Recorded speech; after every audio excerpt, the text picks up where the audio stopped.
Next up in the women's flyweight division, we got Tracy Cortez coming in at -115. She takes on Wang, who comes in at -105. Now, starting off on the Cortez side of things, she is coming off of a submission loss to Erin Blanchfield from late last year. That was a fight where we actually saw some pretty good things from her in the striking room, especially in that first round. You know, we didn't really see her get to her grappling, but she showcased good knees in the clinch, good timing on her entries to the striking, and it really seemed to fluster Blanchfield a little bit.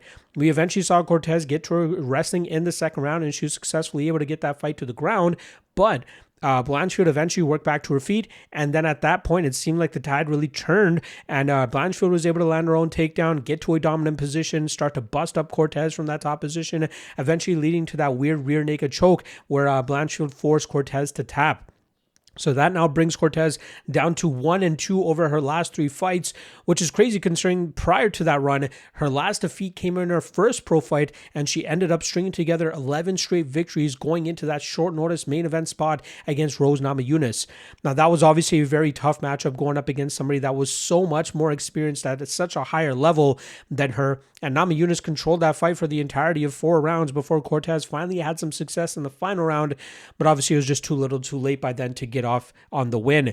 She managed to rally back against Viviane Araujo after a competitive first round. She got to her grappling in the second and third rounds and won that fight with ease, reminding people that she is still one of the better grapplers in the division, and that definitely needs to be respected.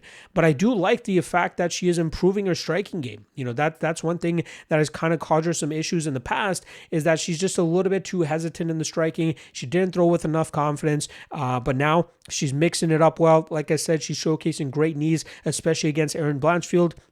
And that's just going to help her get to her grappling a little bit easier because, like I said, she is one of the better wrestlers in the division, and she does a great job in terms of chaining those attempts together, getting that top position, securing and establishing dominant control, and maybe not working to finishes, but still going out there and laying down a good damage from that top position to really cause opponents a lot of trouble. So at 32 years old, even though she's 1-2 in her last 3 fights, I still think she's one of the better fighters in the division because of how dominant she can be with her wrestling. Now this weekend, she's going up against the striking stylings of Wang, who is on a 3-fight winning streak now, slowly separating herself from that lone defeat that she has on her pro MMA record. Now, she had that obviously blistering knockout victory over Victoria Leonardo in her UFC debut, and she was looking like she was going on to another dominant win against Gabriela Fernandez. Unfortunately, we saw the volatility of MMA that night as Fernandez was able to hurt Wang very badly and then eventually jump onto her back, sink in the rear naked choke, and put Wang out cold. It was a bit of a wake-up call for Wang that she knows that she is the superior striker in most of her matchups, but she still needs to mind her P's and Q's so she doesn't get caught with anything crazy. You know, people were harping on Wang for her grappling defense because of that loss to Fernandez, but I believe a lot of it had to do with the fact that she got hurt very badly and then eventually woke up in a choke. Her takedown defense seemed to be pretty good. You know, it held up against Bruna Brasil, it held up against Ariane Lipski, and then she did find herself in some bad spots in the Eduardo Mora fight, which was her last competition. The first round of that fight was largely controlled by Eduardo Mora. She was able to get into the clinch, land a takedown, controlled that round pretty decisively. But at the ending, with about 1 minute left of that first round, we saw Wang drop Mora very badly, and I think that allowed Wang to win that fight unanimously on all scorecards. Then the second round, or win that round, I should say. Then the second round, Mora got to the grappling a little bit easier, and she was able to grind out Wang for the majority of that round. Now, I don't know if Wang was just taking that round off or if she was really struggling to deal with the top pressure of Mora, and I thought it was pretty clear that Mora won that second round. Then the third round, Mora tried getting to it again, but it seemed like she was very much exhausted from trying to hold Wang down in that second, and Wang was able to showcase better takedown defense there, and then she ended up getting to her own grappling and really just bloodying and just butchering Mora, especially for that last minute and a half to 2 minutes of that fight, leading to Wang winning that on the scorecards, specifically in round 1 and round 3. So I believe there are some grappling issues that can be taken advantage of in Wang's game, given the right opponent. Mora has been a fighter that's often gassed out in some of her losses, so I think that we kind of saw that play out in the Wang fight, but credit to her for having as much success as she had in the second round against Wang. But it's really the striking of Wang that sets her apart from most of her competition. She even has a kickboxing win over Valentina Shevchenko from way back in the day.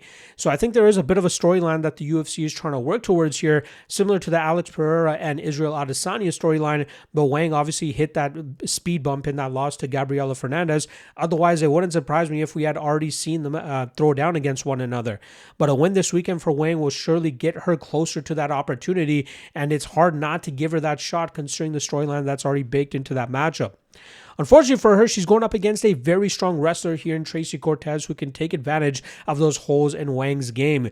I think stylistically speaking, this is a great matchup for Cortez. I know sentiment on Cortez is a little bit low because of how she's looked in 2 of her last 3 matchups, but stylistically speaking, this is just a perfect fight for her. Sure, she might be behind it in in the striking realm with Wang, but I believe the gap between the grappling is far wider than the gap in the striking. Sure, Wang can bloody up Tracy a little bit here, but I think that Tracy can get to the grappling when she needs to, and if she continues to apply the chain wrestling approach we've seen her do in other fights, she can wear Wang down and really cause Wang some issues, keeping Wang on her back and really just grinding her out, establishing that dominant position, raining down some ground and pounds, maybe even threatening with a few submissions. But I think Cortez will dominate Wang on the mat here, and I think it's going to get easier for her to do, and I don't think Tracy will gas out the way that Eduardo Mora did in Wang's last matchup, and I think that's what's going to cause Wang a ton of issues here. So I got to go Cortez here. I saw she was about plus 130 a few days ago. Now it seems like that line is starting to swing, and I think for good reason. And I think, Cortez probably deserves to be all the way up at minus 185, maybe even minus 200, depending on how much you favor her. But I like her a fair deal here, and I think she's going to do work here against Wang, leading to Cortez winning this fight on the scorecards.